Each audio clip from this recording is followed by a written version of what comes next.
Hello and welcome to Horror Fanatic, the podcast that helps you find new, emerging, and undiscovered horror podcast content. I'm Greg, the host and curator of Horror Fanatic. If you are a horror fanatic, click that subscribe button now. This episode is a podcast feature episode. If you like the creator, check out the episode notes for links to subscribe. Today's episode is from Piecing It Together. Piecing It Together is a podcast about movies and the movies that inspired them. All right, let's get this show started. Begin.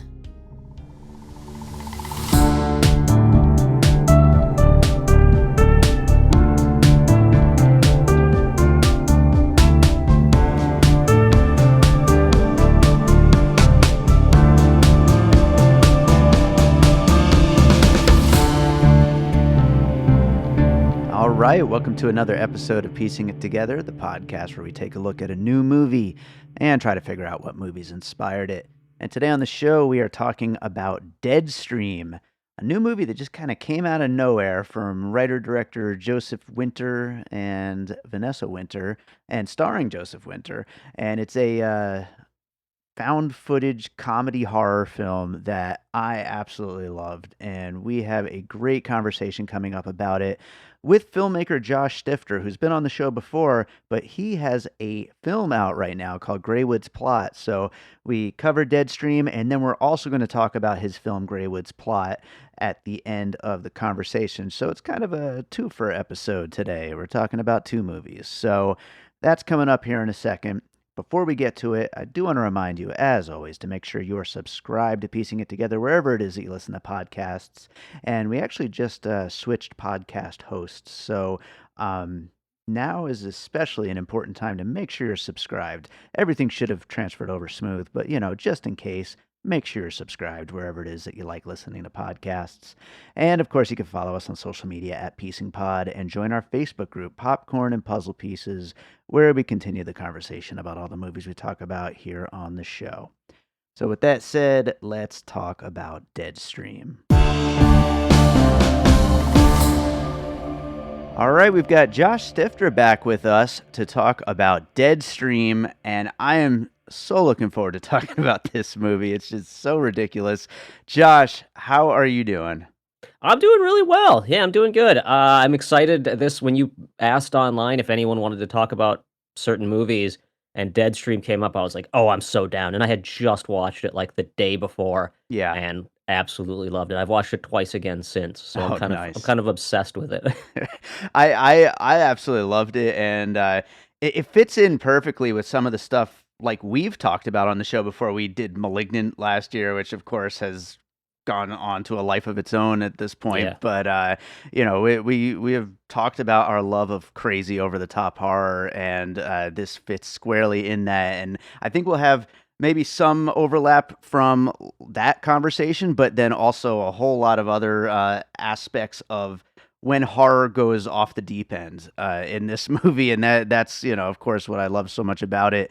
Was this movie on your radar at all before? No. Like it just kind of popped up, right? It's like out of nowhere, literally right? Zero. Yeah. And I'm a film festival guy. Like I hit the film fest and I watch what people are watching and I pay attention to what's happening. But this movie must have got plucked up from one of the film festivals, but it played a little bit under the radar. Maybe it played at like Fantastic Fest or something like that, or even South by or something like that. And there's a lot of those movies that at those sort of higher tier festivals, horror festivals, tend to get the littler movies get lost in the mix because they're pushing the big movie. Like they have the new horror movie from James Wan or whatever there, and so then these lesser movies kind of get thrown too low. I mean, it even happened with Greywood's Plot, my movie at Fright Fest. You're at Fright Fest, you're up against huge movies, which was hilarious because like it opened, that festival that I was at with Greywood's opened with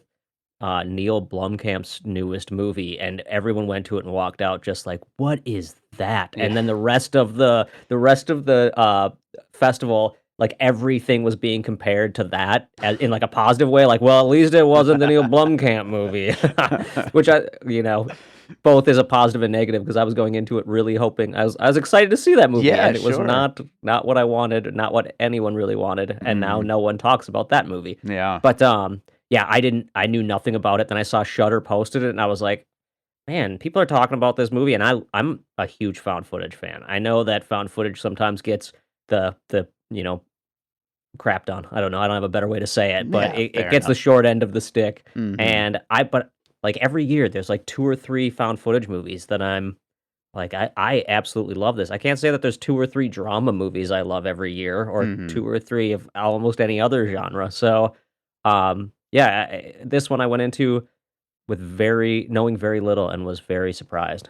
Yeah, I'm not as in on found footage as you are, but like when they're done well, it can be such a fun genre and so unique. And every time that a filmmaker actually like kind of knocks it out of the park with a found footage movie, it just elevates it so much because it's not like anything else that you've seen. And then when they are kind of the same old, then it is like everything you've seen, and then it's just not as good. But Yeah, which tends to uh, be the studio versions. So, like, sure, every year there's, like that's the thing about found footage is it's, like, completely 2 ends of the spectrum where you yeah, have the, like, Paranormal Activity movie that comes out every year, yeah. and it's just, like, the same rehashing of the same thing, and I watch about half of them, and I'm always like, "Okay, I that's something I did." And then, but then there's always the, like, Host or the, Deadstream or whatever that comes out every year that I'm always like, "Okay, cool. This worked for me." Yeah, for sure. Well, let's start getting into some puzzle pieces, and we'll talk more about this movie along the way. What do you have for your first piece for Deadstream? I'm gonna go very obvious with my first piece, and that's Evil Dead 2. Like, Yes. the movie was very, very like, obviously a love affair with Evil Dead 2. You could tell that the whole time they were going like, "What if Ash was a bumbling social media idiot and just embraced it 100%?" Yeah, absolutely. And this movie was sold to me as you're gonna love it. It's basically a found footage Evil Dead 2. And I was like, I almost went into it with a little bit of a chip on my shoulder, like, nah, you don't know me. I'm not gonna like it. Exactly. And then boom, it's like just it's perfect. But yeah, it's so much fun in that way, and that like the perfect mesh of horror and comedy and of kind of an idiot protagonist. And there's a thing that the Evil Dead movies do so well that a lot of horror comedy doesn't always do, in that Ash is always kind of getting beat up by the Yeah. zombies or the deadites, and like and here in this movie they capture that same thing where he's like, yeah, yes, he's in danger of dying, of getting killed by these things, but he's also just getting beat up and kicked around by them too. And it's like, I don't know, it just makes for such great physical comedy in the midst of everything else going on. Which I feel like a lot of, uh, people these days, like, right now in the film scene, there's this sort of, like, highbrow thing of, "Okay, we can't Three Stooges it up. We can't go stupid with it. Yeah. That's lowbrow." And the truth is it's not. It's funny. Mhm. Funny is funny. Yeah. The first thing you do to make a kid laugh is fall over. Like, babies find that stuff funny. We're not that different than babies. We're still idiots who laugh at things when they're funny. Yeah. And they did a really good job. There's a moment in the movie where he goes to take a piss, and there's like, it's right before we see the first ghost, I think, or something. I can't remember exactly the timing of it, but in the scene, I remember being like, this is wonderfully lowbrow. Like, this is so perfectly lowbrow. Yeah. I love, as a composer, I love his cassette tape with the score, which Yes. he composed himself, by the way, the director. But yeah, that I mean that's just like such like silly, goofy jokes, like, and it just fits so well in here. It cuts through the tension of it actually being a horror movie at the same time. Uh, just great stuff all around there. It's pretty hard these days to make me, like, actually laugh out loud. I'm a visceral film watcher. Like, I react how I'm feeling, and I've noticed that over the past, like, 5 years or so, maybe 10 years, the only movies that really make me laugh out loud big tend to be kids movies. Like, Mm, Pixar, Disney movies will get a sure. visceral laugh out of me, and, like, Scorsese movies tend to make me laugh because 'cause they're Yeah. just so, like, like Wolf of Wall Street, I was laughing the whole movie. Yeah. But this one, the first time he reveals, like, his contraption to film himself Yeah. with the, like, audio, and he's like, I like, audibly, viscerally, like, burst out laughing at Yeah. how like obnoxious that was because my brain started like wrapping itself around like, okay, this is a horror movie. He's going to be running from ghosts, and we're not going to see this contraption through the movie probably very much, but we're going to know it's there the whole time. As a filmmaker, that also must have like really been like extra funny for you, like to see all My that shit. Yeah, the movie I'm working on right now, Scumbag, is a movie I filmed during quarantine by myself in my basement, and that's the kind of stuff I did. It literally was like weird contraptions, GoPros hanging on wires from my Uh-huh. ceiling so I could film myself, stuff like that. And That's so awesome. seeing that, I was just like, this is so on point. Well, that's a great segue into my first puzzle piece because I'm going to bring up Bo Burnham's Inside, a Nice. one-man show about basically he's doing stand-up, but he's kind of also like an influencer, YouTube culture kind of guy in that special, and it's all POV. It's all just this one kind of narcissistic, obnoxious persona, like an entitled white guy who's like only worried about his follower counts and whether or not he's going to get canceled for things and just that whole culture of social media influencer YouTuber is captured so well in Inside, and this does it just as well. Every aspect of it, from what actually happens in those videos to the personas of the people who make those videos and kind of the effects of those videos on the public at large. Like, there's so much funny stuff happening there, and Inside was fantastic and such a product of the pandemic. Like you said, starting on your film during the pandemic, I'm sure Deadstream most likely was a pandemic, influenced Definitely project. influenced by it. Like, Yeah. there's no doubt in my mind that if nothing else, this idea for doing it yourself came based on just like other movies did during the pandemic. It inspired a lot of what's happening right now in films Yeah. in more ways than one. And I love that reference, and it also just made me realize like I showed the first maybe 10 minutes or so to my kids. They're 6 and 9, and because they watch YouTube videos all the time, and I was like, "You guys watch this guy." Mhm. And they bought that he was a YouTuber. Like, they seriously could not wrap their head around the fact that it was just a movie, and I did the same thing, not so much like being like, "Hey, this is a YouTube guy," but there was one song in the Bo Burnham one that I played for my kids because I thought it was funny. I can't remember which it was. I mean, that's a few years old now, and I can't remember exactly what it was, but for the same reason, because I was like, this is like influencer mentality Yeah. and trying to show my kids like there's a positive and a negative to all of this YouTube stuff you're watching.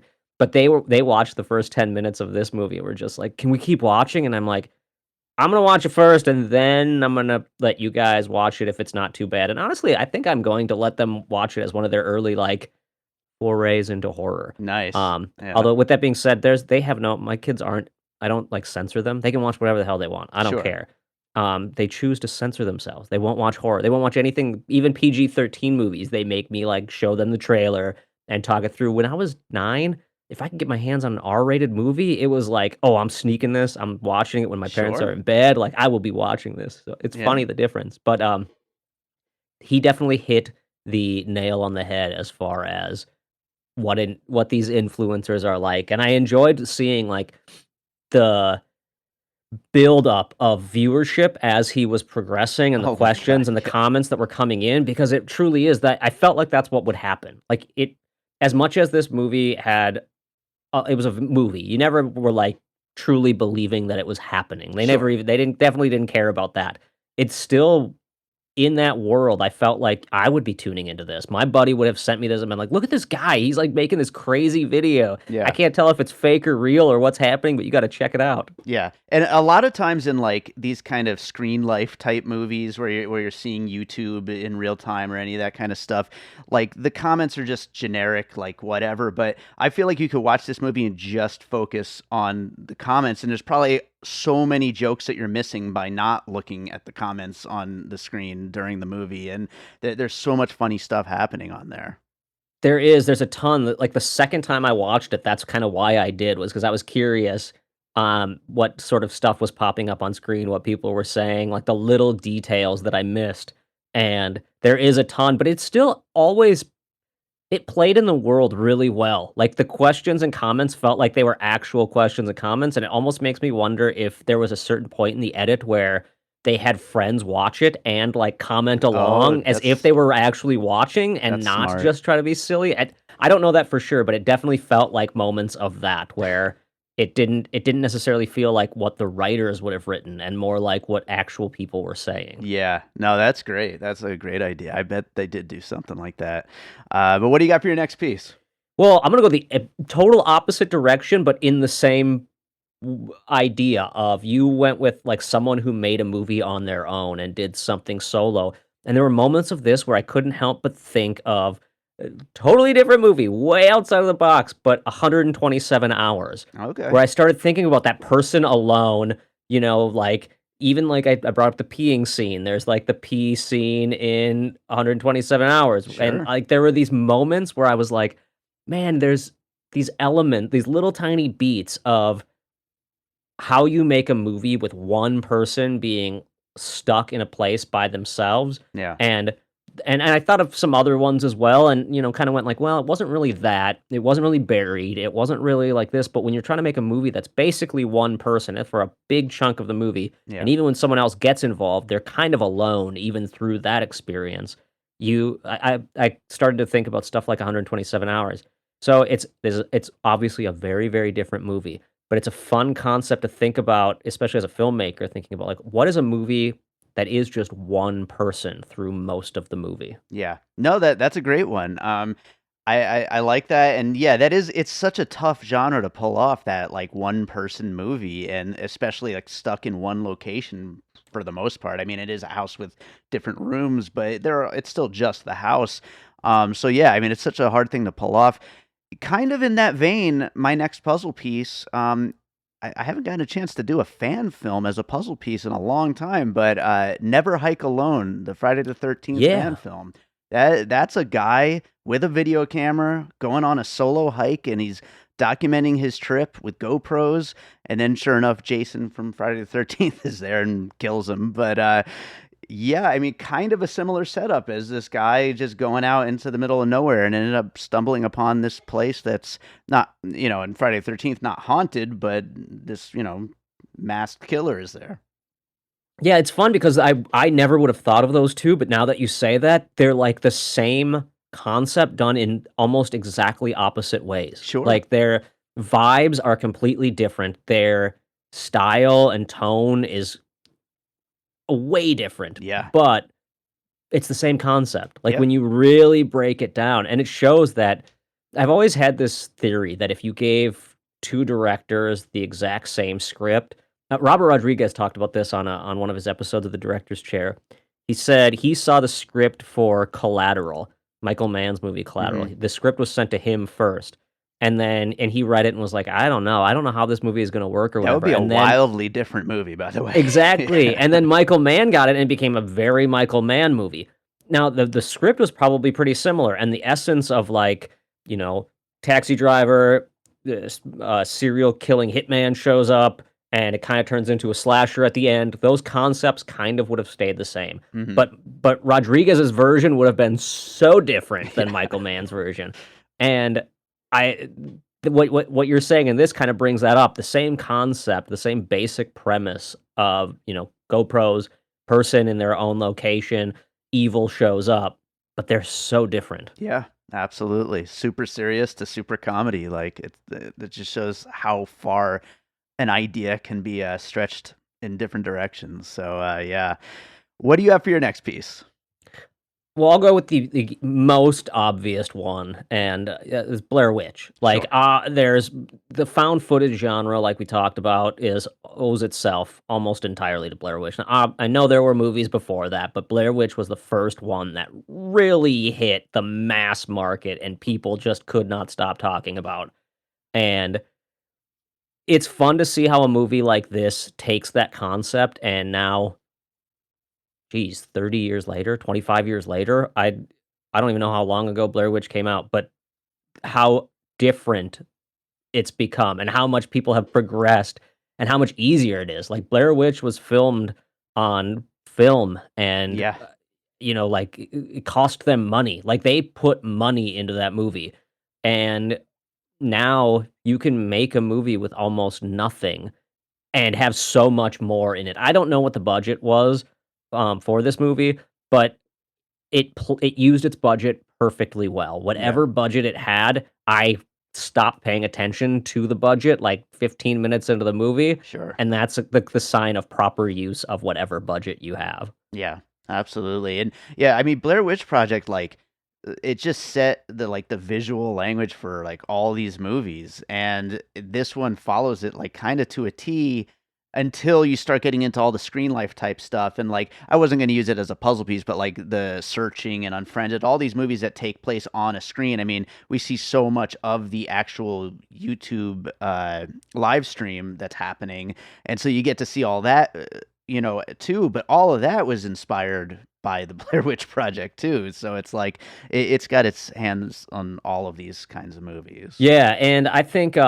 with that being said, I think there was an element taken from Blair Witch that a lot of these movies miss. A lot of the found footage movies are so afraid to. I really love Blair Witch. I saw it when I was like 10 years old. My mom dropped me off at the college theater. I was way too young to be going to see this movie, but I went and saw it because it was like the Minneapolis newspaper like had a huge spread on it and like see the movie that everyone is talking about at the U of M, and they made a huge deal out of it. So being the little horror film boy, my mom actually dropped me off. Maybe I was like 12. I don't remember exactly how old I was.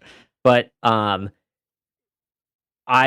in that movie, I've seen it quite a few times since, and the movie still works for me. And the reason I constantly like go back to it before I film a movie, or if I'm thinking about like what are my characters going to be like, is Blair Witch does something that people don't talk about. They talk about all the witch stuff. They talk about the guy in the corner and all of that stuff, but it does a really good job making its characters both lovable and obnoxious. And that's really hard, and a lot of found footage movies are terrified to do it. They want to make sure that you like their characters, because if you don't like them, I mean, a lot of movies these days have a struggle with this, where people want to be comfortable watching movies, and when you make someone annoying and obnoxious, it's kind of hard. Going back to Greywood's plot, like one of the things with Greywood's plot I wanted to do was not just make lovable characters. I wanted them to kind of be douchebags, and I wanted people to go like, okay, when things happen, it's okay, and we saw it coming because of the way they were portrayed. Yeah, I was literally just thinking that, by the way, like that. Yeah, it totally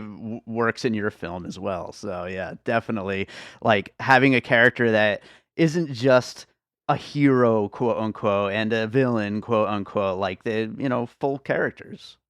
Yeah, or like there was, because obviously Clerks was a big inspiration for Greywood's plot. The first half of that movie was very Clerks based, but Dante and Randall, as lovable and obnoxious as they are, they're way quippier than I think people. It's written. You can tell that it's like very written. And with Greywood's plot, one of the things I wanted to do was make it a little bit more like they're not written. Like they are just kind of annoying, and they're just the kind of guys you grew up with in high school who were doing those videos, and you're like, I don't like them. And what would they be like, 10 years after high school? Sure.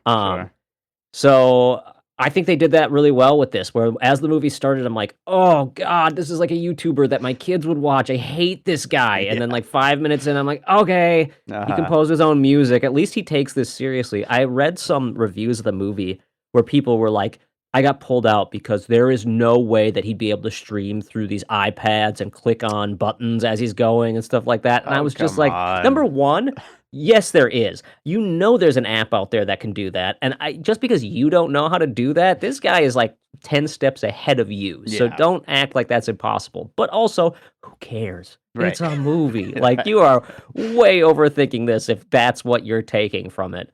He couldn't really strap a GoPro to a beef jerky. That couldn't possibly. Yeah, exactly. Like, it's just so silly the like way people try to pick apart these things. But for me, like as it got to that stuff, I was like, oh, I wonder what app he's using, and I got like pulled into that sort of thing. And then once he started talking to his audience, and he had his the wheel of whatever his wheel. I was just like, oh, this guy is lovably awful, and I'm okay with it. Well, you were just talking about Clerks. Clerks is my next puzzle piece. Nice. It's just this very hyper specific generation of mostly white guys, really. But like, in Clerks it is, here it is. But these guys who just they live through their movie references, and Yes. this guy is constantly referencing various horror movies that he feels like he's in by going through this house. Constantly talking about themselves. They're like only interested in their own like little small worldview, and it's just such a specific kind of guy. And I mean, I'm kind of that guy. I have a movie podcast, so No doubt. course. Like there's a lot of in Greywood's plot. There's a lot of very, very obvious references to my own life. The movie is very inspired by me. Now, it's a weird, different version of me. If I didn't meet my wife, I didn't have kids, I didn't have a career, I didn't actually do stuff outside of filmmaking. Giving into your worst impulses. Exactly. Yeah. And so, but I think that a lot of people can relate to that. And yes, it's very much the white guy syndrome, but I think there's a lot of it in a lot of, everyone kind of feels that, not just in making movies, not just in whatever, but you have these like dreams and projects, and as they don't happen, you get more and more. Like, I love the fact that this is the best thing that's ever happened in his life. Yeah.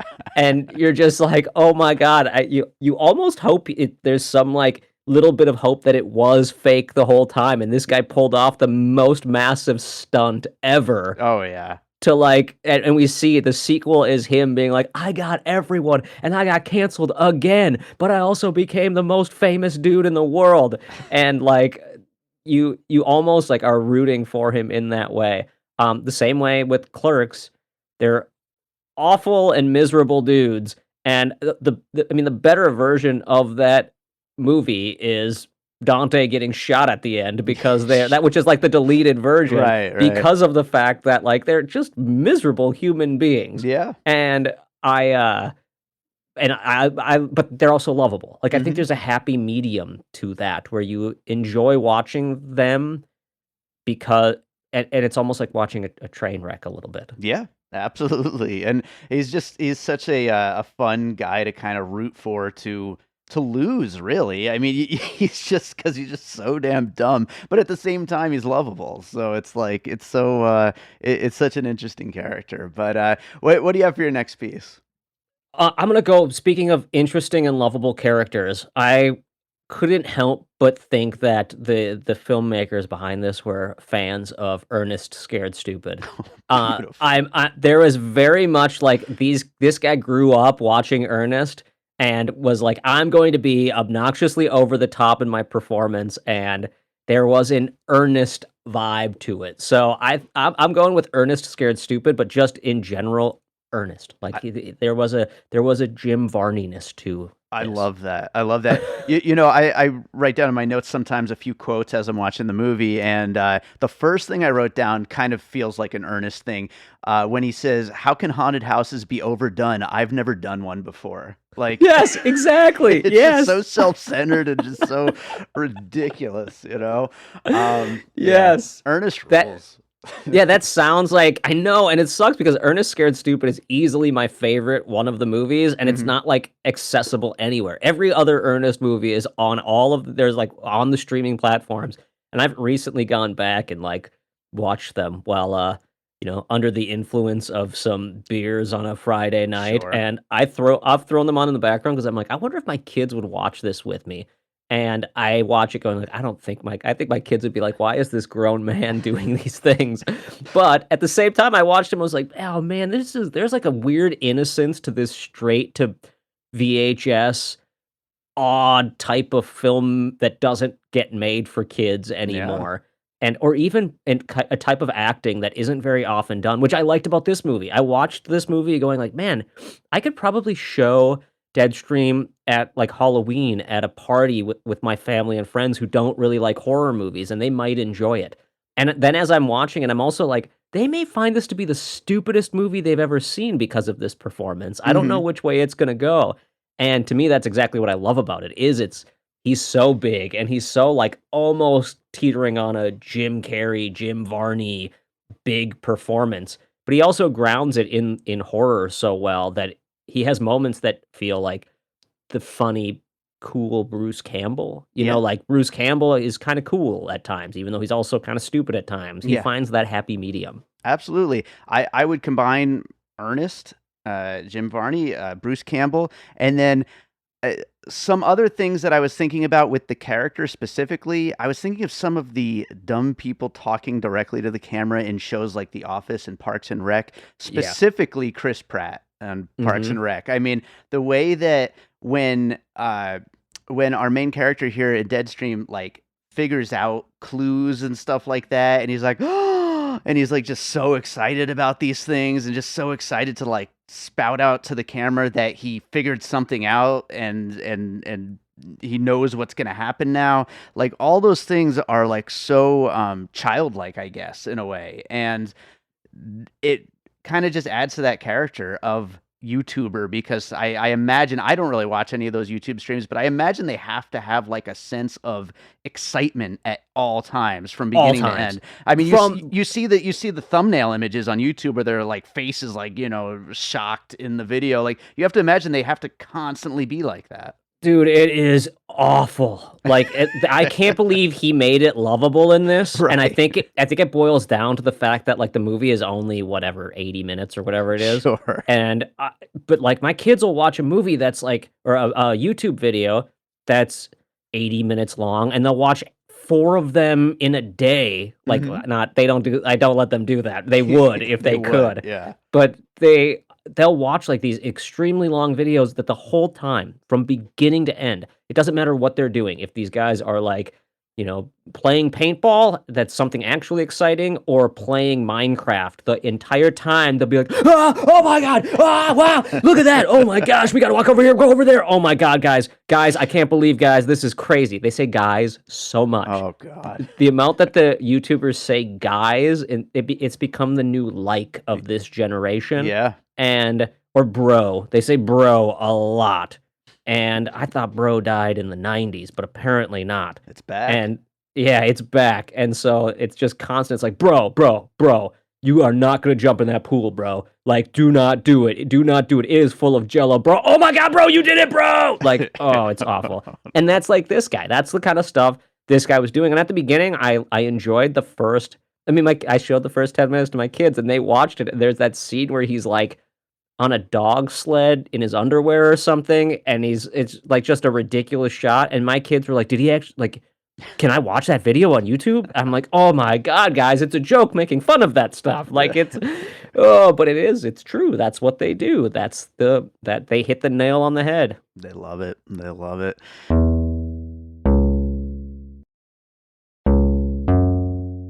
Well, what do you got for your next piece? Let's see. What do I? So this is a little bit of a spoiler, but actually, it's kind of a. Yes. It's a haunted house movie. There are ghosts. Like you know that there are going to be ghosts. But at the end of the movie, in the last minutes of the movie, we get visuals of different ghosts, different things. And so I instantly, as I watched this, was like, I went into the same mindset that I went into when I saw. I'm going to throw 2 at the same time because there's a lot of these kind of movies, but I'm going with 13 Ghosts and Insidious. Like at the very end, I got this vibe of like, oh, there's a world of ghosts. Like they're setting up this idea that there is this creature and this creature and this creature. And I thought he did it really well because it didn't feel pandery, but it also didn't feel like he was just doing it for sequelitis. Like I didn't feel like he was showing those going like, you guys want to see the double-headed baby? Like but it was very like, oh, this is messed up. Here's some cool visuals we're getting at the end. And I think there's a thin line between being a bit annoying and like, you know, trying to set up more monsters and giving us cool visuals that are just like, oh, I like that. Now I'm actually in and I do want to see more of that creature. Right. And it's something I tried to do a little bit in Greywood's plot where I wanted to show people like Greywood's there's like the kind of dreamy sequence where dude is running through the woods and he sees like all of these tree monsters and then there's like this bat thing and we kind of see Doug has some stuff on his walls of like potential other monsters and stuff at one point. And we know like based on what he says that he's been doing other experiments through time. And for me, that was something that I didn't want to like I wanted cool visuals of different types of creatures, universal monster style thing. Not that I wanted people to go like, oh, I want to see more of that, and I want to know what that is. Right. But more that I wanted to set up like this is a monster world. Like this Right. is There's not more normal. to it. Yeah. Yeah. No, that's smart, and that is that's a fun way to add to the world. And I hate to use the word world building, but like it's there's more to it. There's more than what you see in the movie, and you can let your mind run wild with that. And it's fun because like, as a filmmaker, you film stuff, you don't know what the audience is going to dig, you don't know what they're not going to dig, what's going to work and what's not going to work. And originally, like all of that stuff was explained far further in Doug Graywood's in Graywood's plot, in Doug Graywood's monologue. We explain like why that stuff exists and what the tree monsters are. They had a reason, like. And then we just cut it because we watched the edit and we were like, we don't need to explain this to the horror audience. They don't care. They're okay with it just being fun to look at and whatever. Yeah. And I thought he did a good job with that here, where none of that's really explained. Like we understand why the one ghost is there. It's all from the diary. Everything's kind of explained and the whole thing kind of works. And then at the end when we see all this, I don't know if I'm ever really like, oh, I understand what all of these things are. I don't care. Right. I just liked seeing them and it was fun. It's a haunted house, and it's a haunted house. It works that way. By the way, I love that 13 Ghosts came up as a puzzle piece 2 weeks in a row. It was on our Hellraiser episode. Did it? So, yeah. Nice. 13 Ghosts is a weird one. I recently rewatched it, recently being like 2 years ago. But I rewatched it because I had seen it when I was like a kid. I've actually never seen it. Okay.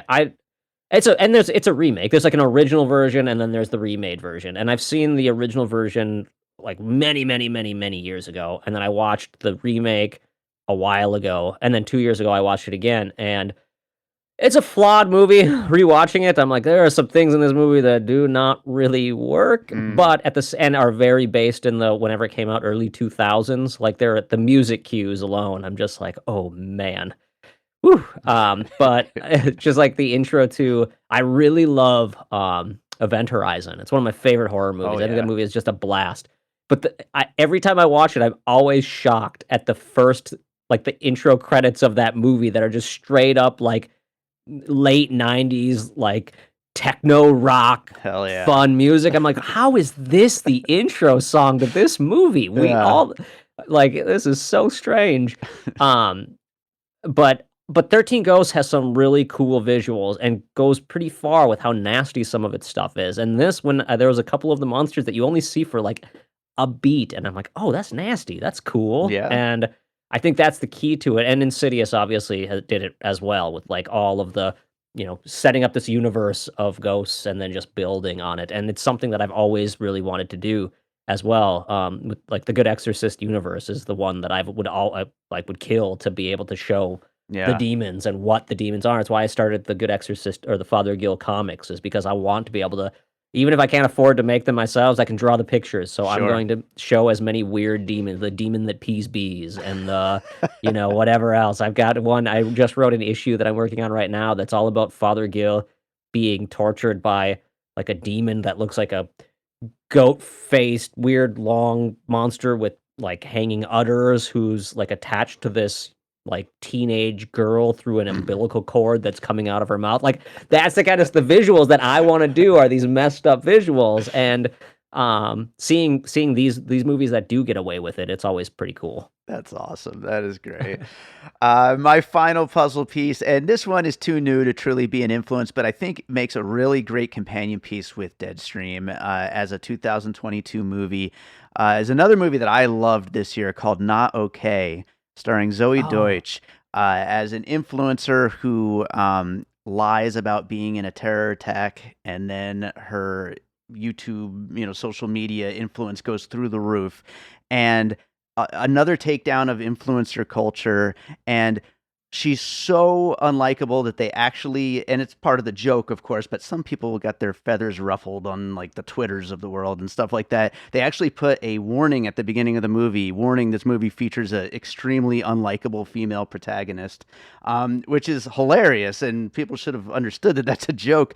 This movie, they don't, man. They don't. They really oh my God. don't. In Graywood's plot, there's a scene at the beginning of the movie where my mom and I are sitting around talking about how Asian food is dog meat, and people get mad at me, and I literally call it Like, that's racist to say, and they're not supposed to be lovable. These people are she's talking about, like, how she shouldn't have had her son. Like, Yeah. these are not good people, and people attacked me. Like, not a lot, but a few people were like, "There is a racist joke at the beginning of the movie that is not funny. I do not like that they said it. It is," and I'm like, "That okay, so we did it right then. That's exactly what I was going for Bad with that people awful exist. joke." And it's not meant to be funny. That is a cliche, like, a Yeah. terrible, terrible joke. The joke becomes that my mom is telling me to go do drugs, get out, and, like, just awful to me. Like, that's what I wanted to be funny. Yeah. And so I can definitely see that. Like, Daniel and I actually did a version where we cut the joke about eating dog from it, and I was like, before anyone complained, Daniel brought it up, and we cut it, and we're talking about it, and I'm like, "Nah, man, I gotta keep it in." Like, it goes against my instinct of why that joke was in there in the first place, and we don't think that joke is funny. We don't laugh about that. It works because of this. So I haven't seen this movie. I know of it, and I have been meaning to watch it, but I haven't watched it yet. And the same thing, the movie Dash Cam does Sure. a similar thing where people. I mean, I hated the protagonist of Dash Cam, but I Yeah. loved the movie I really, really enjoyed the movie because you're not. I don't think you're supposed to like her. Right. It's very on the nose. Like, she's not a good person. No, not at all. And actually, I'd forgotten about Dashcam. Like, I think that all three of these movies, they fit that same mold of, like, we're in a moment right now where influencer culture is so big and people just talking into their screens, like, and people following along. And so, of course, that's going to influence movies and the culture at the moment. And they're all great examples of these unlikable protagonists that if you could get on board with, like, watching them because everything around them is, like, worth watching, then you're gonna be watching a great movie, basically. Totally. And I'll just go into my last. I had one more, and I'll just go into it because it's sort of based in the same world as well. And you were talking about how you didn't know if this movie was, influenced by or came straight out of quarantine, and, like, if this was made because they didn't have a bunch of people they could work with or whatever. I have no idea, but it definitely was influenced in some way, and that goes back to Host, which is Yeah. a Zoom conversation. We're seeing this horror play out over a Zoom conversation, and that movie influenced a lot of people making movies now, and was the kind of the first one that came out, hit a big audience, and did this stuff with what was happening at the time with quarantine and people not being able to be around each other and talking over Zoom. And it gave us sort of a relationship to our computers in a way that we haven't had before, and a relationship to having conversations with people via the internet in a way that was bigger than ever. Like, I mean, there's people have formed bonds out of quarantine and based on talking over Zoom that they hadn't before. And Host did that really well and came out at the perfect time, and also had literally the best jump scares of any movie I've ever seen. Yeah. I don't know. I think it was just based on the fact that it was relatable in a or in this Zoom call, and also wasn't just purely sound design jump scares, even though it had the sound design from the Zoom calls. Like, there's something that felt really relatable about that to me, where I've been on conversations with coworkers on Zoom, and their phone falls that they were talking on, and all of a sudden you're like, "Oh god." And so using that sort of thing worked really well. So that's sort of my final one. Is I think Host was definitely, if I don't know if they had this idea before Host came out. I don't know if it came from it in some way, but Host influenced a lot of us to be able to go, like, yeah, I'll go along on these rides of like this modern social platform of computers as the means of found footage. Yeah, absolutely. And you said it earlier about, like, the technology is kind of, like, catching up to where you can make these things easier, like how hard it was to shoot something like Blair Witch Project. And, like, we're going to see more and more of these things. And hopefully more of them are like Host and more of them are like Deadstream, where they, like, use these technologies in interesting ways, because it's really awesome when it does get done well, because it becomes this unique film that really nothing else is quite like. And I think in the end, the truth is both of those movies, Host and Deadstream, work because if they weren't found footage movies, if they were done in a different way, if they were done in a big budget way, I think they'd be just as enjoyable. I think that it adds to them and elevates them to be what they are. But the characters are enjoyable, the story is there, the plot is right, and they still subvert our expectations. Yeah. Host especially. I remember going into Host and my buddy Daniel was like, "Dude, you got to watch this movie. You're gonna love it." And I was like, man, the Zoom call movie. I don't know. Yeah. This is, you know me. I don't like movies. He's like, no, shut up. You do. You like this. This is what you like. So I put it on a Sunday afternoon. The windows were open. It was light in the living room. Like it was not like I was watching this movie. I texted him halfway through the movie and I'm like, dude, I need to chat with you every now and again. If I don't message you in 10 minutes, I had a heart attack. Like I was on the edge of my seat through Host. Yeah. And part of that was because I thought the characters were kind of lovable and enjoyable to watch, but then also like I kept being surprised by where it went and the way it built up the tension. And so I guess I won't spoil it, but there's a scene where there's a fire that happens in Host, and I was just like, how are they doing this? Like, I don't know how this moment is happening on this Zoom call. And that's the sign of, like, it doesn't matter what their budget was. They thought outside of the box and found a way to do something that just surprised the hell out of me. Yeah. Yeah. That's awesome. Absolutely awesome. I think that does it for Deadstream. Let's talk some more about Greywood's plot. Sure. Your movie just came out. You filmed it a couple of years ago, right? Like before the pandemic? Oh, yeah. So we filmed all over the place. We filmed many, many years ago. We went out into the woods. For my 30th birthday, Daniel, Keith, Strauss, and I were just like, let's go mega movie, like a mumblecore thing. Like, screw this. Let's just go out there and try this. And we just went out and filmed and failed. I mean, we didn't know what we were doing. We're not improv guys. It was fine, but there wasn't a whole lot to take away from it.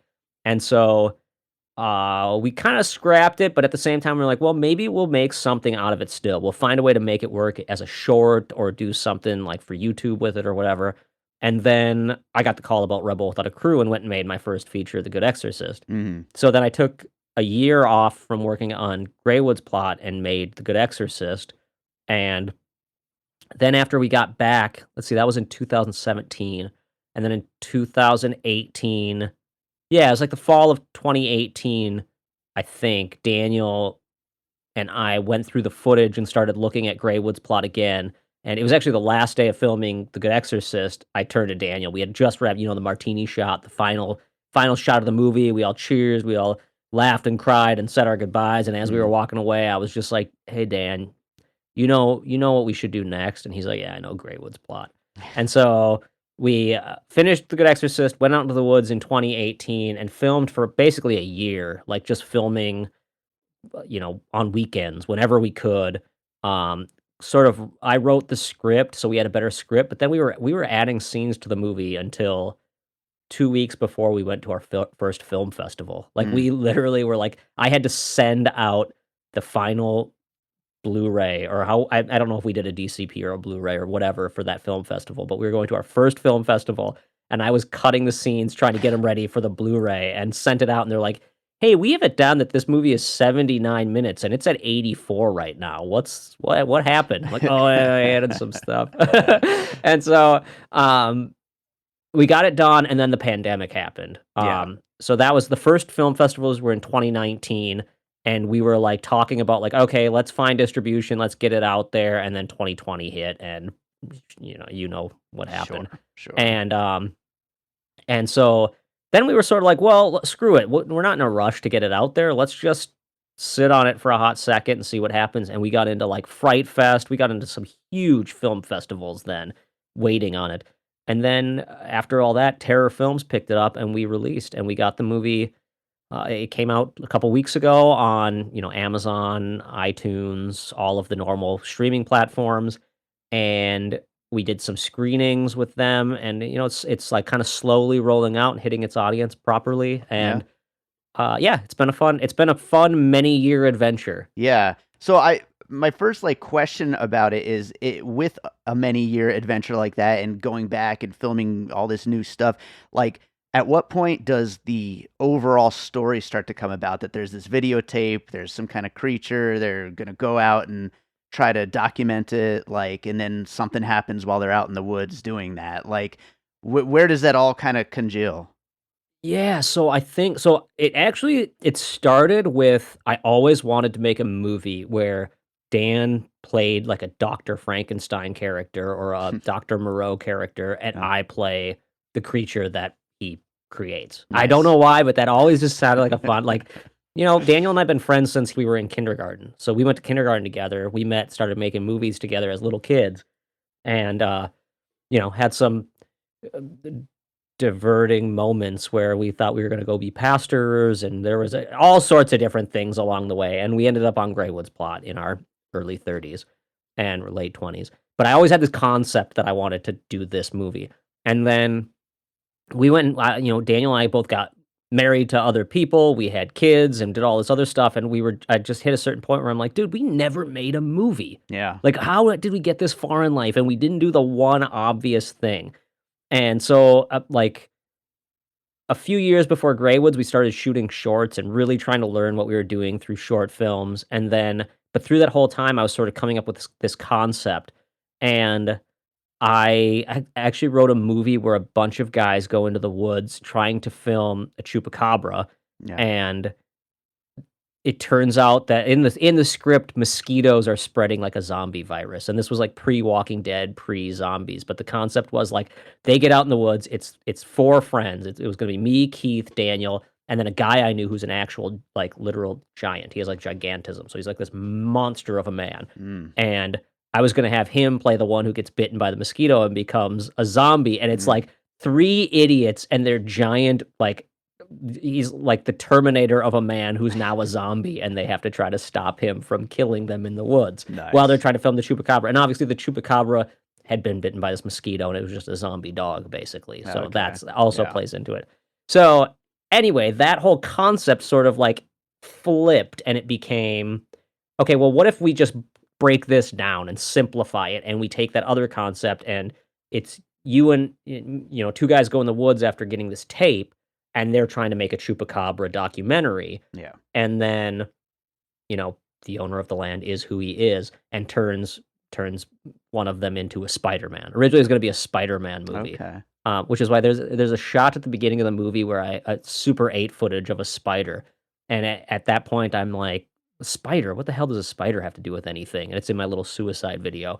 He's like, what does a spider have to do with anything? And that's like an inside joke to myself because like, what did a spider have to do with anything? Yeah. I just thought it'd be fun to be like 6-legged and just like, or 8, 6-armed and legs and just be like, we're going to be so famous. It's like alternate universe Easter eggs. Yeah, exactly. It really is. And so that's sort of where it came from. And I wrote, instead of writing a script, I wrote out note cards and I did like 40 note cards and had an outline for this idea.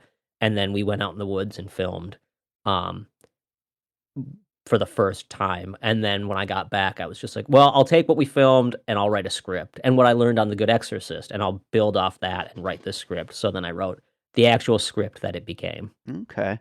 So I feel like, aside from it being a horror movie, aside from there being the monster stuff, like, as a film about people making a film, I've noticed lately that a lot of films like that tend to focus on the friendship between the people making the film. And I feel like that's a big theme here too, obviously, with this being your real friend in real life. And, why do you think that is, that movies about making movies always tend to focus on the friendship between the people making those movies?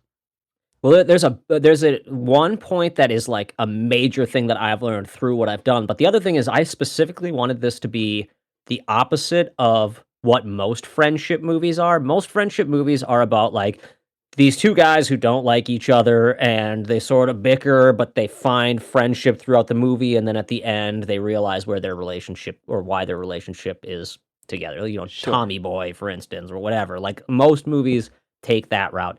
Very few movies are about a divorcing friendship. Mm-hmm. So I wanted to make something, because we don't think of friendship as something you divorce. You're either friends or then you kind of like just break away. But my relationship with most of my friends is like very tight, like tighter than my relationship with anyone else. So I've known Keith since I was 13 days old. Like literally met him in the hospital when he was born 13 days after I was born. We've known each other our entire lives.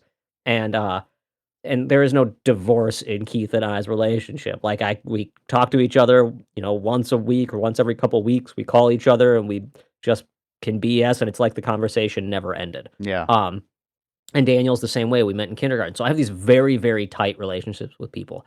So I wanted this movie to be a little bit different than that. I wanted it to be about the divorcing relationship, and I wanted it to be so it actually takes the opposite arc of most movies. Most movies start out as enemies or slight friends, then they bicker through the whole movie until they realize they've formed a bond. I wanted to do the opposite, where there was obviously a tight friendship before, and now we're seeing it falling apart, and then, oh, are they actually good friends? Like, this is building up, and then the end happens, and we all, So that was a big part of this, but I think movies about filmmaking are big time about friendship because making a movie, not to downplay anything or downplay like the horrors of something like this, but there is an element of going to war, and obviously it's not like going to war, but there is something about going into filmmaking where you only have a certain amount of time, and the life of the film is on the line, and if you don't finish this thing, it's not going to happen, and no one's life is going to end over it or whatever, and it's not that horrific, but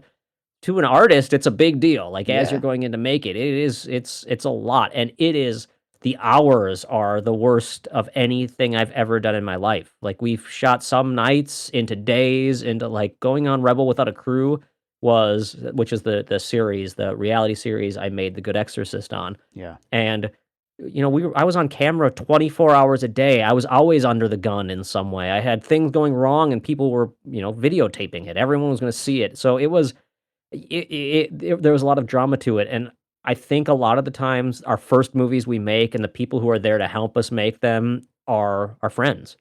They're the ones who are there when you need, even on bigger budget movies, bigger meaning not like, yes, even bigger budget movies. Scorsese put his mom and dad in a movie. Like there's, like that, this stuff happens, and I feel like even on the biggest of movies, there are moments where you're like, I need a background actor who can do this. I'm going to call my brother, like that sort of thing. Or I'm going to call my best friend.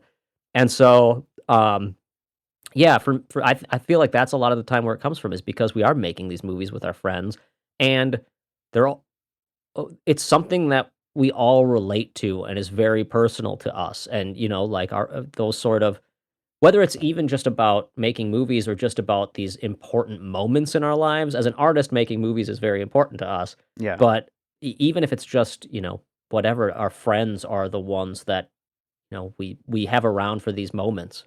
Yeah, absolutely.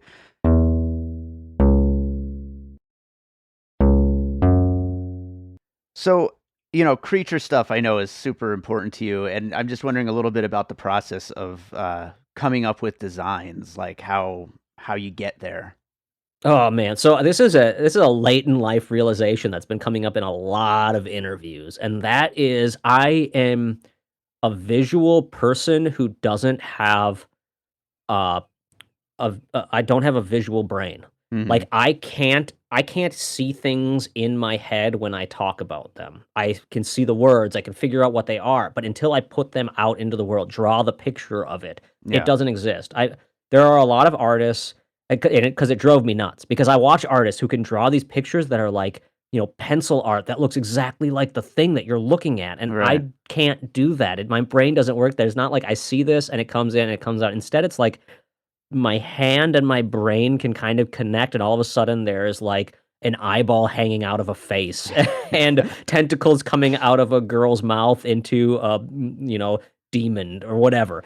And so for me, like I need to get these concepts out of my head, and the only way I can do it is visually. Like my wife will say, hey, what would you think of this rug in the living room? What do you think that would look like? And I'm like, No clue. I don't know what it would look like. Let's put the rug in the living room and I can tell you. Like, Yeah. I have no idea, which is interesting because I dream extremely vividly. Mhm. Like, I can see everything I dream like a movie in the third person with camera angles and Yeah, sound yeah. effects. And so I don't know what in my brain causes these things to happen this way. But So a lot of the creatures, they come from like me putting a pen to paper and being like, I need this visual to happen. Yeah. So like the Dog Man was very much based on, I mean, that was Strauss and I working together on the actual cowl for that. But it was, me drawing pictures and showing him my dog and being like, what does that look like in flesh form? And where, what does this become? So that's why like my dog is in the beginning of Greywood's plot, because I want people to kind of like connect these two weird elements together. Yeah. Even if it's only like just barely in their head, that they're like, that kind of looks familiar, the pointy ears and the weird little snout and stuff. Um, or The Good Exorcist, a lot of times it's just me challenging myself to go, okay, I have a teddy bear. What does that look like evil? How do we make that evil? Yeah.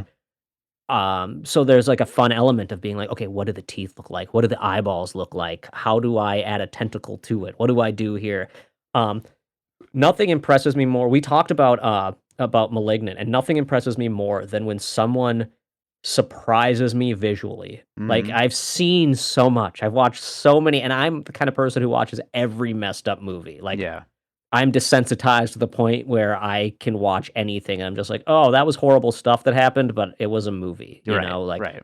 the Serbian film is a joke to me. Right. Like, I Right. can make that joke about when people are like, "What movies are you gonna watch with your kids this weekend?" I'm like, we're gonna watch, Moana and the Serbian film." Yeah. Like, Sure. they're like, "What?"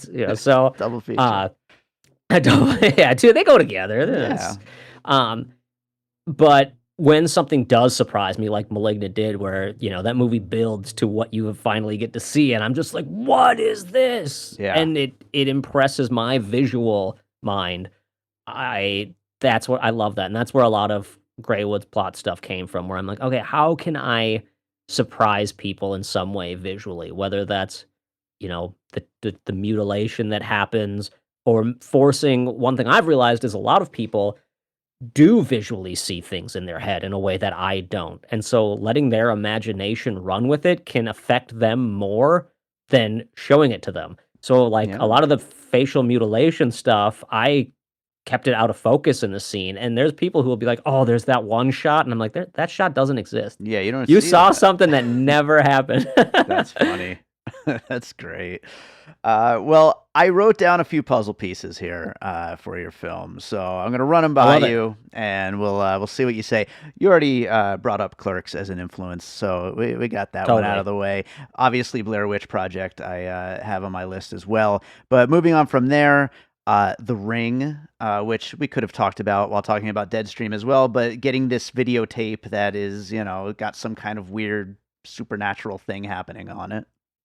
Oh, yeah. I mean, here's the thing. I never once thought about The Ring Mhm. while in the process of writing it. I very much thought about, it sort of came from the podcast I do, Low Budget Rebels, or the Flush Studios podcast before that. It was all about talking to low budget independent filmmakers. Yeah. And people would send me these videos where I would be like, "This is the weirdest low budget movie ever. I love it. Like, I want to talk to this person."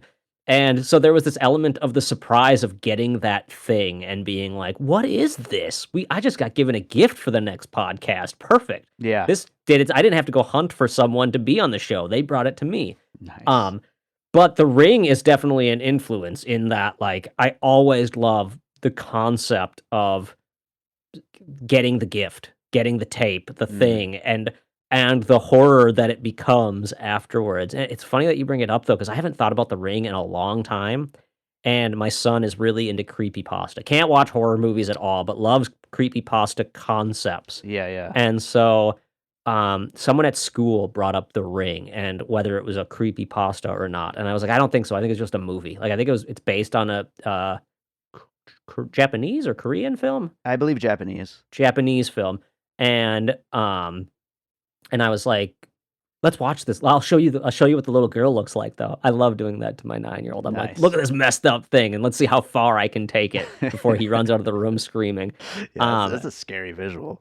It is, and Yeah. so I showed him The Ring tape, and I'm like, "If you watch that, you die 7 days later." He's like, What?" And I'm like, "Man, they did their job," because he literally knows it's a movie. I just talked to him about it, and he still got scared that he was gonna die 7 days later or whatever it is. Great. And so Yeah, hugely. I mean, it The Ring was really inspiring for a lot of us too in that era of scary movies that were PG-13, but 95% of them sucked, but there were like a handful of PG-13 horror that was actually good and Right. made you go, "Okay, yeah, we can work inside you can work inside of the PG-13 box." Yeah. No, that's true. Absolutely. Next one is Tusk. Yeah. Yeah. That was a big I mean, so the concept I worked on Tusk. I did animation for Tusk. Oh, awesome. And so the concept for Greywood's plot came before I saw Tusk. And, it was weird because Tusk kept getting compared to the Human Centipede. And Mhm. I kept being like, but it's way more like Island of Dr. Moreau, Frankenstein, like way more like that stuff, like the thing I wanted to do. Yeah. And then I worked on Tusk and I did some animations for it. One of my animations got cut from the movie, and one of them was the like behind the scenes making of that the podcast was based on. Mm. And I had read the script for it and I really liked it, but I instantly was just like, I like the opposite idea. I want that movie about friends that is all about the friendship. Like it's literally just about the friendship. Yeah. None of the relationship stuff, none of the like I wanted and by the end of Tusk, spoiler alert, I wanted them to be friends. I wanted Michael Parks and Justin Long to live together forever. Yeah. And sure. I was at a Q&A with Kevin, or like one of his like stand-up things he does, evening with type thing. And Kevin was like, "Hey, if you didn't like something I did, or if there was something you would have done different, go do it. Like, go make that thing." And I was just like, you just gave me carte blanche to go do this, man. Like, you just gave me the okay. And Yeah. because part of me had been like, well, if I can't do this idea now. Kevin did it. Like Kevin made the movie where a guy turns another guy into a creature. And then but then I also started thinking about like that's so many movies. Yeah. And so I was like, well, what if Kevin can do his take on it, why can't I do my take on it? So I just Yeah. like 100% leaned into it and went, okay, I've got my 3 movies, my 3 no budget, low budget movies before I get into filmmaking, which I'm working on my 3rd one right now. I'm like, what are these 2? And I did The Good Exorcist, which was sort of my take on like Sam Raimi meets Tim Burton with a little bit of Napoleon Dynamite thrown in, and I Mhm. was and also my take on PG-13 horror, which Yeah. is comedy, like PG-13 comedy horror. Even though we're in this weird area because we say the F word too many times and we like have a dude walking around in his undies and like these PG-13 weird plus. yeah, so we get Yeah. PG-13 plus. We would have got the movie kicked back to us and been like, you can't say we'll rape your soul in hell for 1,000 eternities. Like you got to take that line out. Yeah. So that was my take on that. But then Greywood's plot, I went back and I was just like, well, what's my take on what Kevin Smith's career and also Universal Monsters and and Ed Wood. Like it was Kevin sure. Smith meets Ed Wood meets Universal Monsters. and then- Island of Dr. Moreau, which is also on my list. Yeah. Yeah, and a little bit of there's a few other that get thrown in there like I mean, I guess they're all kind of Island of Dr. Moreau related. But regardless, the Clerks and Tusk are it's kind of like 2 movies smashed together, but then my version of it. For sure. And one of my gripes with Tusk, I do like Tusk, but one of my gripes with it is the fact that Kevin isn't a horror fan. And he doesn't like blood. In fact, I put blood into a few of our animations, and he was like, "Can you cut the blood, man? It's just too bloody." And I love blood. Like blood is my go-to. Ironically, I hate it in real life. I pass out at the sight of blood, like instantly. Yeah.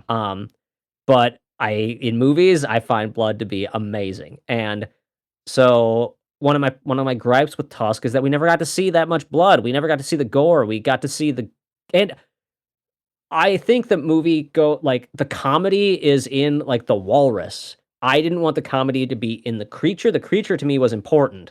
I wanted the comedy to be in like other elements, like I didn't want people to see the dog man and laugh. I don't like it when people see the creature from the Black Lagoon or the wolf man and laugh. Like I think that those creatures are cool. Not that I don't think they do, but I remember when I was a kid, there was an element of like making fun of Universal monster movies. Like that was the Sure. cheap movie. And now as an adult, I'm like, that wasn't cheap. They were using what they had.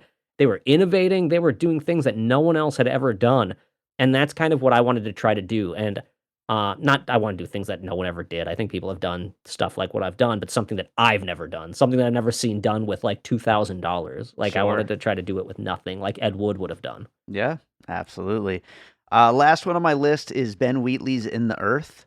Another movie where people go out into the woods and then just in very small locations with like small amount of actors and horrible things happen once they get out there, you know? Man, I don't know if I've ever seen that. I've heard of it. Maybe I have. I'm trying to think of. It came out in 2020. It was like right at as the pandemic was opening. It was like one of the first movies to come out after like the quarantine part of the pandemic. You know what? I never saw that movie. I remember hearing about it a bunch, and I never checked it out. I'm gonna have to watch it because Super weird and great score. yeah, there was a bunch of movies that came out right around that time, and I totally like the pandemic should have been the best time to watch movies, and it literally became the worst time to watch movies. So Like it just working on all became this. yeah. Well, I was working on movies. I was in Minneapolis when the George Floyd murder happened, so we had like 5 months, and working at the news. Like I was working at the news when Minneapolis was burning down, and I was Jeez. sending footage to CNN and everyone else and Fox and everyone to get the news out there. So that was like our camera guys, and I was the editor, like sending it off and trying to Wow. find the footage. So my life went in a weird different direction at that point. And so I missed a lot. And I'm sort of that's actually the last like year I moved to Atlanta, and not because of the Minnesota stuff, it just completely unrelated. Yeah. But I moved to Atlanta, and I put a projection screen in my living room, like a giant projector. I've always wanted to have like a drive-in theater in my living room. Yeah. So I put that in, and now I've been able to go back and actually like watch the movies that I missed over the last 5 years, which has been fantastic to go back and actually take, a couple days a week to sit down. And I work from home too, which is nice because I'm home at 8 o'clock, kids are in bed, and I can actually watch a movie now. At the news, that's I was at nice. the news till like 10:30 or whatever. I couldn't just sit down and watch a movie. So I've been catching up. So I'm glad you brought that one up because that was one that was on my list, and I've been meaning to watch Awesome. or not meaning to watch. I totally forgot it existed, and now I should. Now But you will watch. there are movies like that where people go out into the woods, messed up things happen. I mean, Evil Dead the cabin itself is a big piece of that, going out to the woods. What's my take on Evil Dead? Sam Raimi is like easily one of the most influential people on me. After I finished the edit of Greywood's plot, Daniel turned to me and jokingly, like, we watched the movie together, and it was the first time he had watched it from beginning to end. And he looked at me, he's like, man, you know what movie or you know what filmmaker was more influential on you than you even know? And I'm like, who? He's like, David Lynch. You are such a David Lynch fan. I'm like, really? He's like, yeah, man, there are weird dream sequences. This movie goes, like, I didn't see it until I saw it all together, but like the dreaminess of this movie, the weird use of like there isn't any actual Wizard of Oz music, but there's a reference to like the way Wizard of Oz music plays, and the tree monsters are vaguely a reference to. The scariest part of Wizard of Oz to me when I was a kid was always the trees that throw the apples at Dorothy. Oh, yeah. Like for some reason that freaked me out. And so that's kind of where the tree monsters come from when Keith is like running through the woods. Nice. Or Miles is running through the woods. And so that for me it was interesting for Dan to say that because David Lynch he's one of my favorite directors, and I love David Lynch. Blue Velvet is one of my favorite movies ever made. Yeah. But I never thought of him as an influence because my movies are so silly and so just, I don't know, they're so odd. Yeah. But David definitely played an influence on some of the like directing style of what I do, and the fact that I will take the audience in this place where I'm like, no, we're gonna see what their dreams look like. Like it doesn't matter where we're at, but this guy's cartoon birds landing on his head, or like the cartoon scene where he's talking about the killer hobo story. Like, yeah, Dan's just like, you have a weird gall that no one else has to just go like, no, I'm going to do animation right here, and I don't care what you think. Yeah, why not? Might as well, right? Well, I'll close off my puzzle pieces with "I Want to Be Your Dog" by the Stooges. So throw that in there as well. Nice, yes. That was that's hilarious. When we were making Greywood's plot, we were trying to think of what songs we wanted, what covers, because I knew this movie wasn't going to be comfortable for people. So I'm like, the only way I'll give them a little comfort is if I play songs that they know, but I can't afford the rights to anything. So I'm going to get public domain songs, from the 30s and 40s, or that no one knows where they came from. And I'm going to have friends, musician friends, recreate them. And luckily I have a ton of musician friends. And I reached out to them and I was like, hey, would you be willing to do a cover of this? And just luckily, a lot of people were, 3 people were willing to do it. And originally, Greywood's plot actually had 2 contemporary songs in them that I was going to get the rights to, just like kind of underground bands.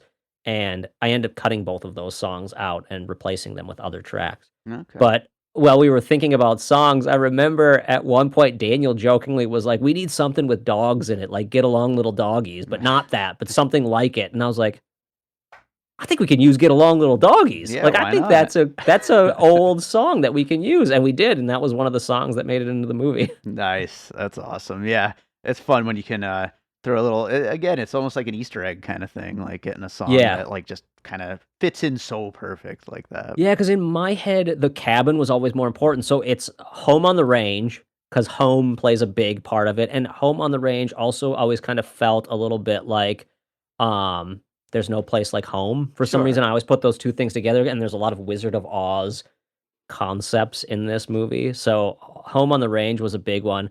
And then House of the Rising Sun. I dig that track, and it's one of my dad's favorite songs. We learned it on the guitar. It was one of the first songs we learned on the guitar together. Yeah. So I was like, my dad's gonna hate this movie, absolutely hate it. But like there's nothing my dad will hate more than like a couple, beta males being idiots and then gore. Like my dad hates all of that. So I was like, if anything, and he sits through the movie, I need to give him something to compliment me on. So I know he still hasn't watched it, or if he has, he hasn't brought it up. But when he does watch it and he brings it up, I know exactly what he's going to say. And that's like, that I really like that version of House of the Rising Sun. That was really cool. Yeah. Gotta have something to hook them in there. So yeah, that works. Well, we'll just close it up with: is there, like a story or something from the making that you'd like to share that maybe you didn't get a chance to talk about? Oh man, it's funny because the making of movies are so complex. I think, and for me, you know what? This is a really weird story, but I'm just gonna throw it in there right now. Everyone right now is talking about Terrifier 2, and she'll never listen to this, so I can say this here, and she probably wouldn't be that mad if I said it anyway, but who knows? But I'm gonna tell the story anyway. Everyone's talking about how people are throwing up and passing out at Terrifier 2. Yeah. And at our very first screening of Greywood's plot, Daniel's wife was super nervous to watch it, like super paranoid to check out the movie. And she'd seen it like in different iterations, but it's the first time seeing it in a theater, in the dark. It's just a different experience. Sure. So she had some drinks beforehand, and this just made me think of that because I wanted to send the joke to Daniel of like, hey, we never had anyone throw up or pass out in our movie except your wife drinking too much at our premiere. And it counts. She did not throw up or pass out, but she did do the funniest thing I've ever seen in a movie. And that is forget that she's watching her husband on screen and start thinking of it completely as the character, and was like annoyed with the character and so mad at her own husband, who she had forgot was him, and like she's drunkenly sitting there in her seat going like, this guy's an asshole. Yeah. Doug Greywood's, what a jerk. What a piece of shit. I thought that was the funniest thing in the world. That's awesome. That's like that's the real feedback that you want from people. It is. You know? And that premiere screening was in Minneapolis, and it was like all friends and family. And it was so fun to hear friends and family's reaction because more than half of them aren't horror movie fans. So like the second that stuff starts happening, you just like the air left the room. Nice. And then you also got like just the reaction from people as we were watching it. But it's always being in the theater with people it's the most important thing. It's what I think film festivals actually help serve the independent filmmaker for, is if you were to do like a test screening of your movie, you would have to rent out a theater. It would cost you, hundreds of dollars. Plus you'd have to set up your DCP. Plus you'd have to bring in the audience. Yeah. Like it's such a challenge, but treating the film festival like your test screening is so advantageous. So many people, they, make their movie, they go to film festivals, and then they release that version. I tweak the hell out of it after every single screening where I'm like, oh yeah, that audio didn't work, that scene didn't work, I'm going to cut this, because I felt different with this audience of horror fans than I did with this audience of comedy fans. Or I see it with a comedy group, and I'm like, well, I can get them quicker if I do this funny thing here. Sure. So you essentially, if you go to the film festivals, you essentially get a screening that costs you as much as your DCP, your flight, and your hotel room or whatever. Yeah. Yeah. No, it's great advice to filmmakers, like, because that is important to continue to understand where the film is at this particular point in its process and to get it to where it needs to be. So absolutely. That film festival chunk is like 6 months to a year, but that movie is going to live for forever. So whatever you have to do to make that forever a little better, go for it. Absolutely. Well, Josh, thank you so much for covering Deadstream with me and for talking about Greywoods. Tell people where they can find you and your films. Yeah, I'm all over the social medias, at Josh Stifter on Twitter, at Flush Studios on Instagram. I'm on Facebook. I think we have a bunch of pages on there as well. I'm not on TikTok. I'm on TikTok, but I never use it. That's the one that I like. I even got the most views on it of anything else, I think. Like I was getting, tons of views, but I just didn't have fun working on TikTok for some reason. It just didn't hit me. So I stopped using it pretty much. But you can go to joshstifter.com to see a bunch of stuff. I actually right now, hopefully they aren't sold out by the time this airs, and they shouldn't be. But I'm selling my first movie, The Good Exorcist, on Blu-ray, a t-shirt, the first 2 comics of the Father Gill comic series, and they're like the very first 100 presses, which are like one of a kinds, because I'll do, not one of a kinds, but one of 100s. Yeah. Because I'm going to be changing the next issue. So if you want this, or changing them with the next printing, fixing some things and whatever. So if you want that weird version that no one else has, and it'll be autographed, the Father Gill box set, the Good Exorcist box set, is available at joshstifter.com. And Greywoods Plot, you can see that. Terrorfilms.net is a good place to go to find out where it is. It's coming out through Terror Films, and it's available on iTunes, Tubi, Amazon, all of the normal culprits where you can find digital, and there will be a Blu-ray hopefully coming out in the next few months. Awesome. Well, I will have links in the show notes, and Josh, hopefully we'll get you back again sometime soon. Dude, anytime. I love this. This is my favorite show to come on.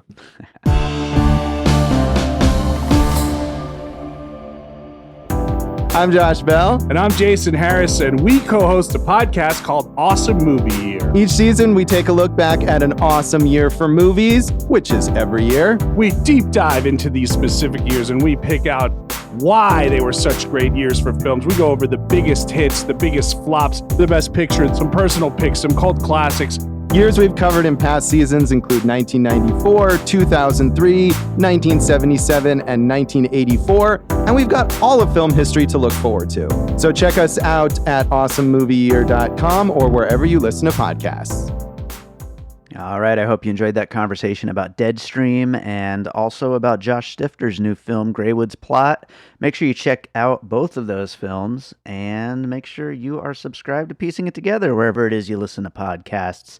I told you at the top of the show that we just switched podcast hosts, and so I'm pretty sure everything went smooth, but there's a lot of ins and outs and buttons to push and things to do, so just in case, make sure you're subscribed.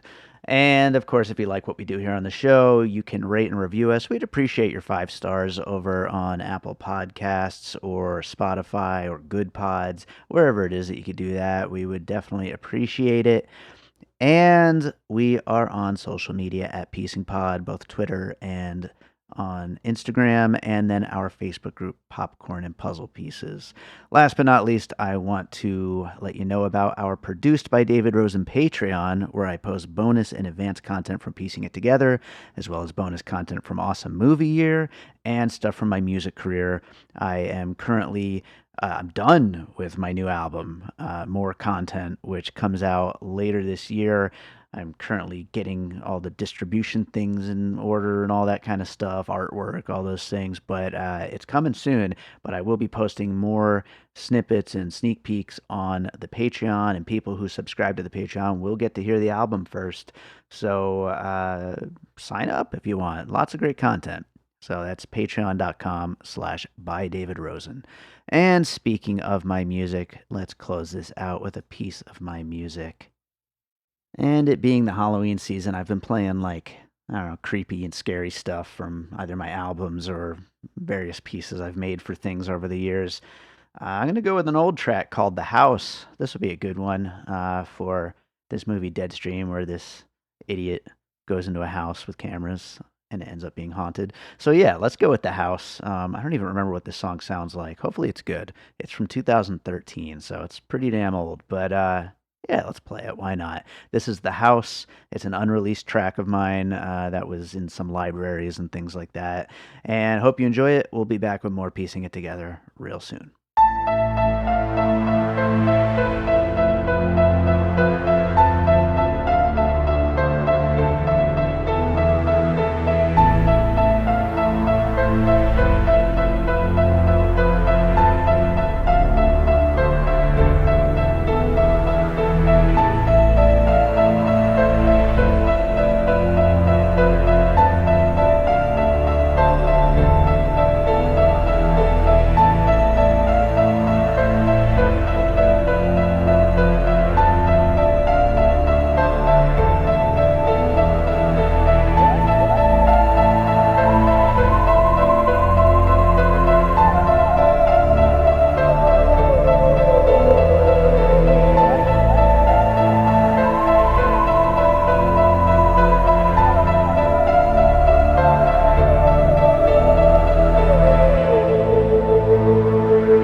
An All Points West production, produced by David Rosen in Las Vegas.